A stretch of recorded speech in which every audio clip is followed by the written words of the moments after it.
এটি বগুড়ার এক নেককার সতী নারীর জীবন্ত কবর, যেখানে বিবি সাহেবানী নামের এক অনিন্দ সুন্দরী নারীকে আল্লাহর নির্দেশে জীবন্ত কবর দেওয়া হয়েছিল।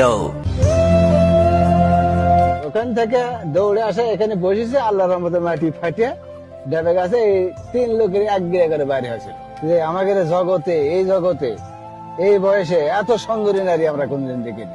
বিবি সাহেবানী এতটাই সুন্দরী ও পরহেজগার নারী ছিলেন যে এক জালিম রাজার হাত থেকে তার ইজ্জতকে বাঁচানোর জন্য স্বয়ং আল্লাহ তাআলা নাকি মাটিকে নির্দেশ দিয়েছিলেন, হে মাটি তুমি ভাগ হয়ে যাও।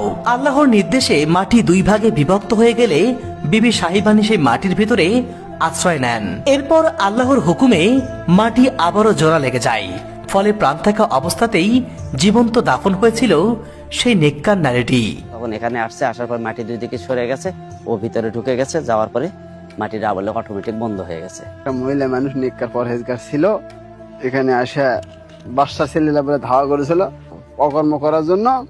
এখানে আসা বলে বলছে মাটি ফাঁক হয়ে যাও, মাটি ফাঁক হয়ে গেছে, সে থেকে এখানে কবর। শুধু তাই নয়, আল্লাহ তাআলা ওই নারীকে এতটাই অলৌকিক ক্ষমতা দিয়েছিলেন যে তিনি নাকি পুকুরের পানির ওপর দিয়ে হেঁটে যেতে পারতেন। এনার বাবা আছে ওই কর্নারে, ওনার নাম জহির ফকির। 2 বাপ বেটি, তখন এই পুকুরটা ছিল একটা, এই পানির মধ্যে দিয়ে 2 বাপ বেটি হেঁটে যাচ্ছিল আসছিল। পানির উপর দিয়ে পানির ওপর দিয়ে হেঁটে যেত। পানির ওপর দিয়ে। স্থানীয়দের বিশ্বাস তিনি এখনো আল্লাহর বিশেষ কুদরতে কবরে জীবন্ত রয়েছে। এখনো গভীর রাতে অনেকেই তার অদৃশ্য ছায়ার উপস্থিতি দেখতে পান। এখনো মাঝে সাথে 2 বাপ বেটি হাত ধরে আসে, আবার হাত ধরে যায়। হ্যাঁ, মাঝে সাথে দেখতে পাই। আমি ডিবে থাকি যে এটা দৌড়ার পরে। আসলে খুব ওলি আল্লাহ মানুষ।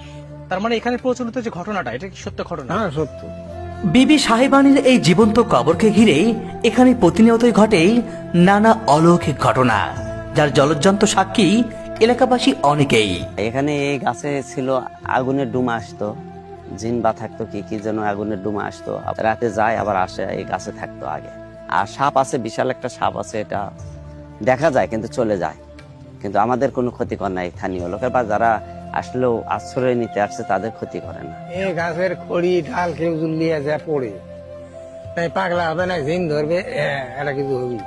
এই মহিষী নারী বিবি সাহেবানী কে ছিলেন? তার কি এমন বিশেষ গুণ ছিল? তার এই কবরটি কোথায় অবস্থিত?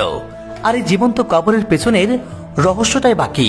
এই সব প্রশ্নের উত্তর খুঁজতে আমি ছুটে গিয়েছি সেই এলাকায় যেখানে এই কবরটি আজও রয়েছে। চলুন বন্ধুরা, জেনে আসি এমন এক অজানা ইতিহাস, তা জানলে আপনি রীতিমতো